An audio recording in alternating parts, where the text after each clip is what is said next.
होगा, ये जो एक डबल स्टैंडर्ड्स है, दोहरे मायार हैं यासिर अरफात साहब, आपको लगता है इस मामले में बिलखुसूस जब पाकिस्तान को चैंपियंस ट्रॉफी की मेज़बानी दी जा चुकी, तमाम काम हो चुके, ऐन उस मौके पर कि चंद हफ्ते से दूरी पर है चैंपियंस ट्रॉफी जो कि पाकिस्तान में होनी है आइंदा बरस फरवरी में, तो उस मामले में ये सिर्फ इंडिया का दोहरा मायार है या फिर और ममालिक का भी दोहरा मायार है?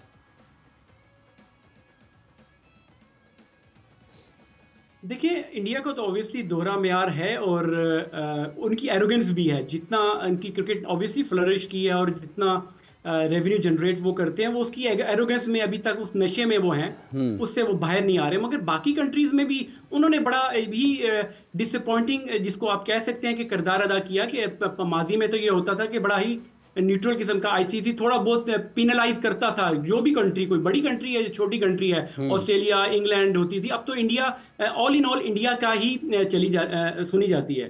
तो मैं एक स्टेप और थोड़ा सा आगे जा दूं। देखिए, हम लोगों को थोड़ा खुद अपना हाउस इन ऑर्डर भी बेहतर करना पड़ेगा। हमारा जो अपना जो दुनिया में या आईसीसी में जो हमारी रेपुटेशन है वो आप लोगों के सामने ही है। जिस तरीके से हम लोग अपने क्रिकेट बोर्ड को रन करते हैं, और मुझे तो उससे इस इशू से ज्यादा इशू ये लग रहा है कि इंडिया आ रही है ये नहीं आ रही।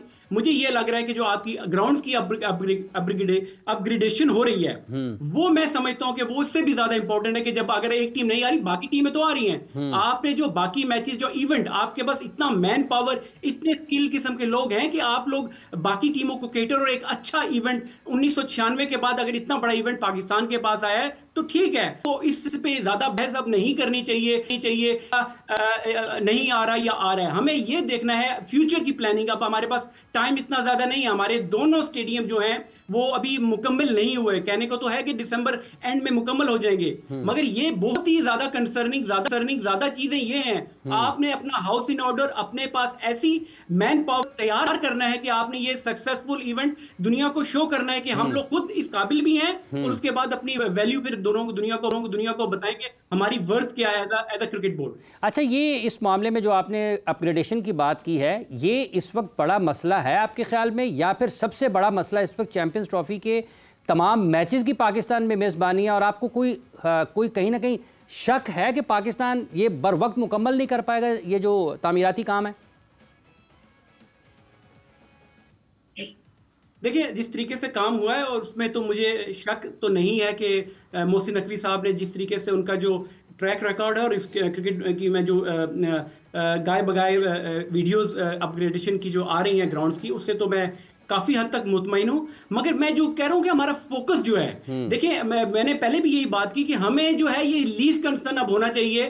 हमारा कंसर्न ये नहीं होना चाहिए कि इंडिया आ रहा है या नहीं आ रहा, क्योंकि उनने पिछले 16 सालों से ये पॉलिसी अगर बनाई है तो हम लोगों में क्या प्रॉब्लम है। आप देखिए, इंडिया के चैनल पे आप भी जाके बात करते हैं, हम लोग देखते भी उनको कि जब उनका स्टांस है, वो जब कहते हैं हमने आपसे नहीं खेलना, तो हम लोगों को ये चीज समझ क्यों नहीं आ जाती कि हमने अपने आप को ठीक करना है, अपने आप को स्ट्रॉन्ग क्रिकेट बोर्ड, अच्छी क्रिकेटिंग नेशन बनाना है। और एक एडमिनिस्ट्रेशन लेवल पे भी हमारे देखें, आपके कोचेज आप आते हैं चले जाते हैं, आपके हर रोज नया चेयरमैन तो चले, जो भी बाकी भी लोग हैं, आपकी जिस तरह तवातर से आप लोगों को चेंज अप एंड डाउन करते हैं, तो इस तरह तो आपका मजाक बनता है। और जब आप आईसीसी मीटिंग्स में जाते हैं, वहां पे हमारा मजाक बनता है। तो आपको अपने आप को बेहतर करना है, लीस्ट बॉदर्ड के आप इंडिया आप क्या कर रहा है। हमें मालूम है, आपको भी मुझे भी, कि इंडिया ने नहीं आना, उन्होंने स्टांस लिया हुआ है। ठीक, बिल्कुल शाहिद साहब, अपने आप को बेहतर करना है। क्या आपको लगता है कि अगर तो जिस तरह सेठी साहब ने, जिस वक्त हम वो वेन्यू और हाइब्रिड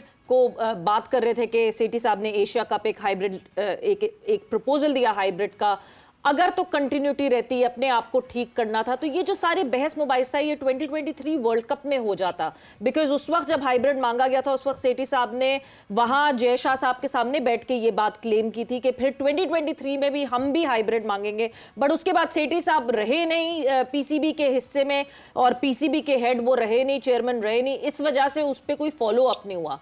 आपको लगता है जो यासिर बात कर रहे हैं, हमारी स्टेबिलिटी बहुत जरूरी है, we need to stand at a place जहां हम स्टैंड तो ले सके किसी बोर्ड के अगेंस्ट?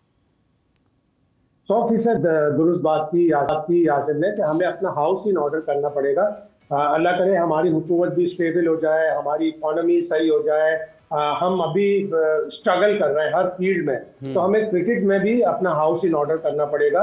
हमें आईसीसी में लॉबिंग करनी पड़ेगी मेंबर बोर्ड्स के साथ। अभी अच्छा हुआ कि मोहसिन नकवी साहब इंग्लैंड गए थे, तो वो रिचर्ड थॉमसन से मिले जो ईसीबी के चेयरमैन है। अभी वो यूएई के भी मुबशिर उस्मानी से मिले जो वहां के सेक्रेटरी हैं, ऑल्दो के उनका ताल्लुक भी इंडिया से ही है, लेकिन इसके बावजूद पाकिस्तान को लॉबिंग करनी पड़ेगी। क्रिकेट बोर्ड को अपना हाउस ऑर्डर में करना पड़ेगा, हमारी बात लोग सुने, हमारी टीम अच्छा खेले। हम 8-0 है ओडीआई वर्ल्ड कप में इंडिया से, हम 7-1 है T20 वर्ल्ड कप में इंडिया से। ये ना हो, हमने चैंपियंस ट्रॉफी में उन्हें 2004, 2009, 2017 के फाइनल में हराया। जब तक हम उन्हें हराएंगे नहीं, हम ऊपर नहीं आएंगे।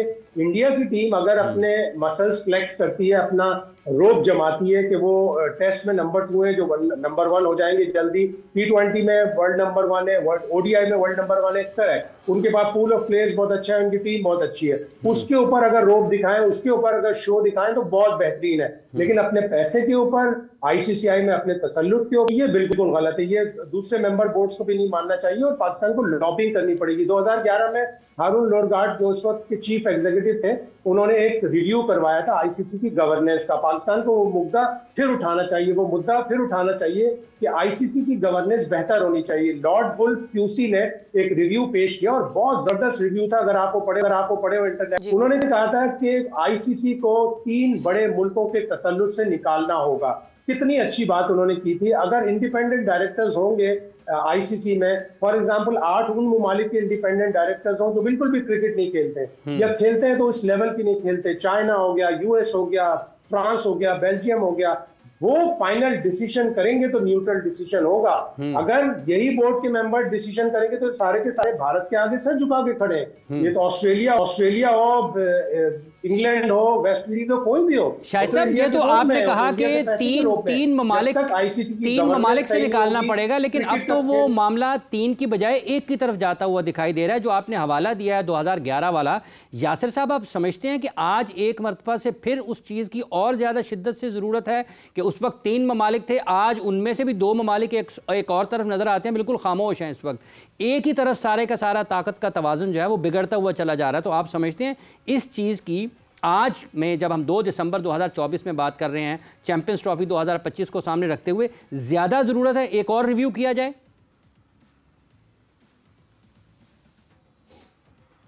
बिल्कुल, देखिए, ये तो बड़े इदारों का ये जो सक्सेस होती है या फेलियर या उनके डिसीजंस होते हैं, उस पर obviously pre and post review और एनालिसिस होता है, उसके बेस पर फिर आप डिसाइड करते हैं। मगर यहाँ पर थोड़ी टोटली डिफरेंट उल्टी गंगा बहती है। यहाँ पे मनी टॉक्स, और जो यहाँ पैसा आप देख लें कि बल्कि कल परसों की एग्जांपल आपके सामने है कि जब इंग्लैंड के प्लेयर्स ने आईपीएल खेलने के लिए तो उनको इजाजत दी हुई है, मेरा पीएसएल के लिए उन्होंने कहा है कि जी हमें, उस टाइम उनको अपनी कमिटमेंट याद आ जाती है कि उनके क्रिकेट जो डोमेस्टिक क्रिकेट है उस पर हर्ज होगा। तो ये एक वाजे है, और ऑब्वियसली देखें हर प्लेयर या हर क्रिकेट बोर्ड चाहता है, और ये गेम ही सारी रेवेन्यू की है आपके। बल्कि प्रोग्राम में मैं पिछले लास्ट वीक या कोई एक प्रोग्राम में डिस्कशन हो रही थी कि जी पाकिस्तान क्रिकेट बोर्ड को अपने जो है एसोसिएशन या रीजन्स को उनको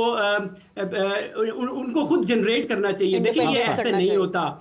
सबसे ज्यादा जो इंग्लैंड का मॉडल जो है ना, थोड़ा सा अगर जी जारी रखें। मुझे अब आपकी आवाज नहीं है।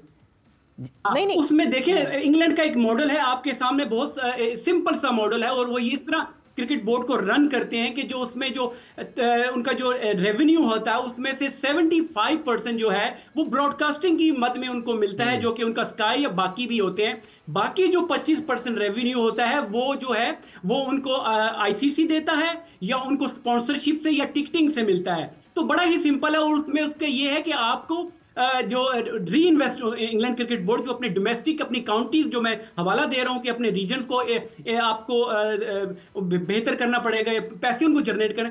काउंटी को जो पैसा आता है, ऑल्दो वो 100 साल पुरानी उनकी हिस्ट्री है, वो इंग्लैंड क्रिकेट बोर्ड उनको वहां पे जो 100 में से 40% जो है वो री इन्वेस्ट इन काउंटी क्रिकेट करता है। वहां पे जो एडमिनिस्ट्रेशन है उसका काम है कि वो उसको अपने वुमेन पे, जूनियर पे, पाथवे पे या काउंटी के प्लेयर्स पे इन्वेस्ट करती है। है। तो बात यह है कि आप जितनी मर्जी बातें कर लें कि आप कोई, मगर एंड ऑफ द डे बात पैसे की, और पैसा कहां से जनरेट होता है, वो इतना इंग्लैंड क्रिकेट बोर्ड 75% अपना रेवेन्यू का जो है वो जनरेट ब्रॉडकास्टिंग से करता है। तो हम लोगों को ये है कि थोड़ा सा रियलाइज करना चाहिए, बुलंद बांग दावे नहीं, नारे नहीं मारने चाहिए, सेंसिबल होके थोड़ा सा अपने आप को, मैंने जिस तरह पहले बात की, एटलीस्ट चैंपियंस ट्रॉफी के इंडिया के बगैर बाकी मैचेस हम लोग किस सक्सेसफुल तरीके से कराते हैं, ये मैटर करता है। और आपने अपने फ्यूचर को देखना है कि आपके जिस तरह इंफ्रास्ट्रक्चर की मैंने बात की, ग्राउंड की अपग्रेडेशन की बात की, ये सारी चीजें जो हैं वो जब रेवेन्यू आता है तो आप इन्वेस्ट करते हो और अपनी क्रिकेट और अपनी टीम को बेहतर करते हैं।